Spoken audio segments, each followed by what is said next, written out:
sehingga mendukung otoritas. Tapi mari coba kita cermati. Nah, mari coba kita cermati firman ini. Firman ini bukan hanya ditujukan kepada anak yang kecil, tetapi kepada Israel yang menyadari sebagai pribadi yang bebas dan yang sudah dewasa. Jadi bukan hanya kepada anak-anak, karena di situ kan hormatilah bapak ibumu. Jadi seakan-akan itu hanya anak-anak saja. Tetapi kan semua pernah menjadi anak kan? Orang tua pun pernah menjadi anak. Ya.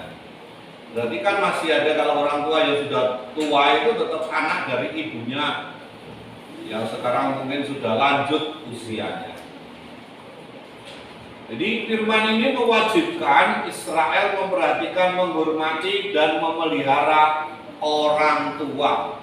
Ya, di situ. Jadi memperhatikan, menghormati dan memelihara orang tua. Generasi yang sudah tidak mencari rezeki sendiri atau pensiun. Sampai ke sana itu, Bapak Ibu, ada faktor ekonominya, ada faktor sosialnya di situ ya. Jadi bukan hanya dalam arti hormat dan taat saja, tetapi itu menyantuni itu termasuk di situ. Unsur santunan ya. Firman ini mengingatkan anak yang sudah berdikari untuk mengesampingkan orang tua yang sudah dan semakin menjadi lemah.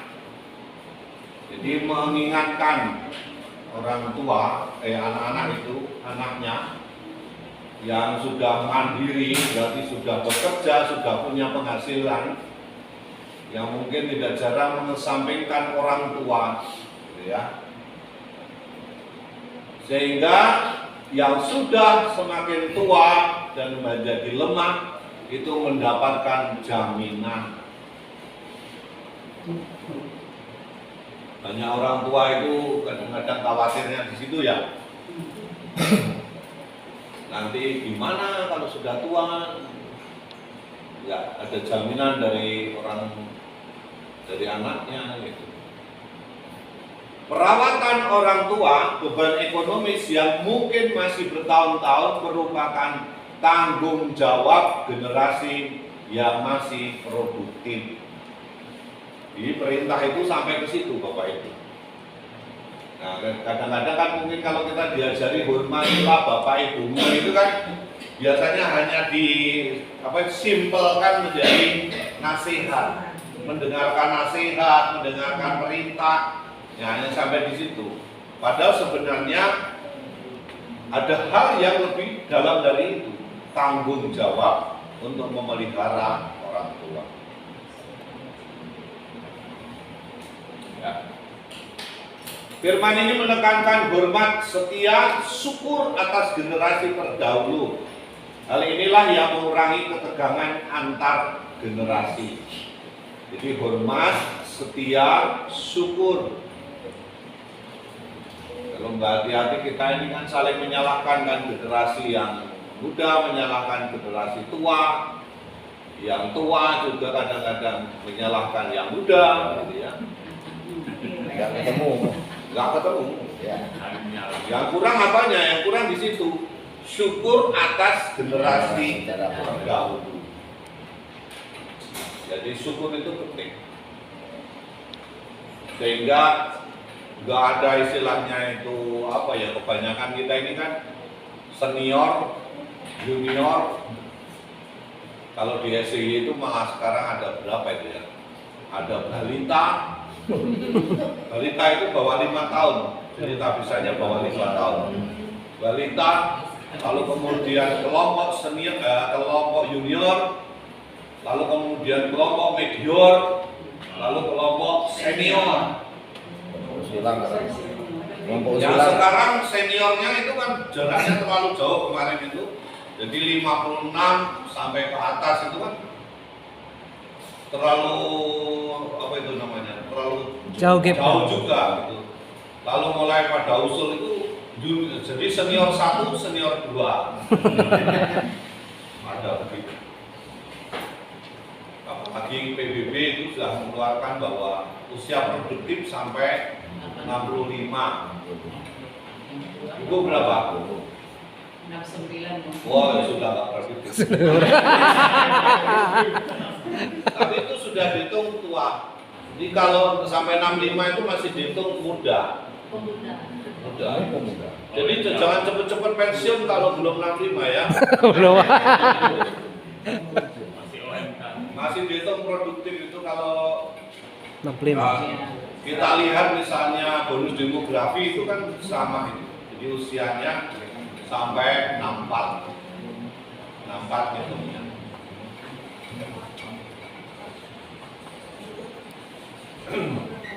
Nah, lalu kemudian yang ditekankan ini juga, hal ini bukan berarti anak adalah bawaan orang tua. Nah, yang mungkin kan kalau diperlakukan seperti apa senior itu Anak terus. anak terus. Karena ya mungkin keliru manggilnya ucok terus. Kecil ya ucok, gede ya ucok, tua dipanggil ucok. Aku udah gede mak. Ada ucap bapak. Oh, bapak. Sudah tua. Mak, ini hukum ini berlaku untuk universitas. Hanya universal untuk semua karena ini datangnya dari hukum. Tapi kita kenal budaya di barat Eropa. Artinya anak yang berumur 18 tahun dia sudah pas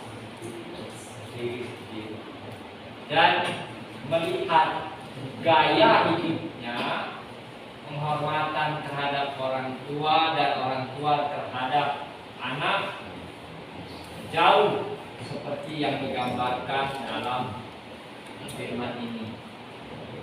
Ini bisa tercermin untuk kalau di belahan Asia Timur gitu.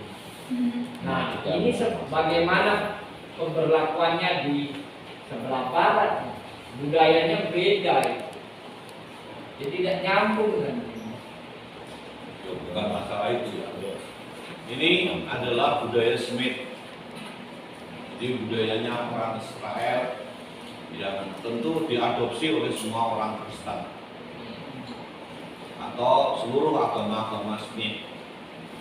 Berarti agamanya Abraham. Mestinya kan mengadopsi itu, hanya persoalannya itu karena perkembangan zaman. Lalu orang itu seringkali menafsirkannya secara berbeda-beda. Tetapi sebenarnya hal umum ini kan sesuatu yang sangat umum, sangat umum dan berlaku. Mungkin kalau kita ngomong HAM, ya sebenarnya ya inilah. Dalam arti berlaku universal. Nah, kalau yang di barat-barat mungkin bisa tanya Suster Paul, karena Suster Paul ini lama di barat. Bagaimana penghormatan terhadap orang tua?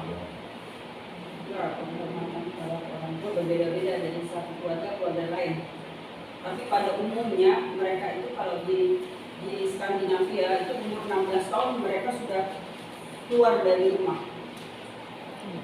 Terus mereka berdiri sendiri, tapi orang tua masih membantu untuk membeli flat misalnya. Ya. Jadi sekolahnya itu sudah tidak datang dengan orang tua karena mereka di sana semuanya gratis ya. Tapi satu hal yang saya juga ingin tanyakan itu penghormatan terhadap orang tua. Mungkin di Indonesia juga sudah ada. Itu misalnya ada keluarga-keluarga yang mengirimkan ya orang tua itu ke rumah anti jompo. Nah, ya, bagaimana itu? Mungkin tradisi dia itu jadi di tanah air dengan di Eropa berbeda ya. Kalau di Eropa memang mereka itu kalau sudah tua mereka dirawat bukan oleh keluarga, jadi oleh staff, oleh pemerintah ya. Itu ada juga yang masuk di dalam rumah mantu jompo, tapi itu semua diurus oleh pemerintah. Dan keluarga tidak mau tahu, pokoknya kalau sudah senior sudah dikirimkan. Jadi itu sudah biasa. Tapi kalau di Indonesia kita kan tradisi Asia dan itu masih ada perubahan. Kita harus ingat juga bahwa ini adalah tradisi dari Timur. Yang punya kita ini kan agama ini agama Timur sebenarnya.